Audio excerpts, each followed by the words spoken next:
అబ్బాయికి అమ్మాయి నచ్చింది. అమ్మాయికి కూడా అబ్బాయి నచ్చాడు. ఇంకెందుకు ఆలస్యం? ముహూర్తాలు పెట్టుకుంటూ పని అయిపోతుంది.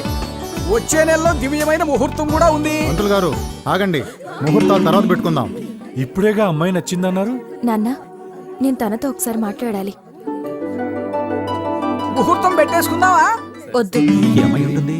ఏం లేదు, రాజీవ్ యువకిరణాలు అనే పేరుతో ప్రభుత్వం లక్షలాది ఉద్యోగాలు తీస్తుంది. పోటీ పరీక్షలకు చదువుకోవాలి, ఉద్యోగం సంపాదించాలి, ఆ తర్వాతే పెళ్లి. నేను అదే చెప్దామనుకున్నాను.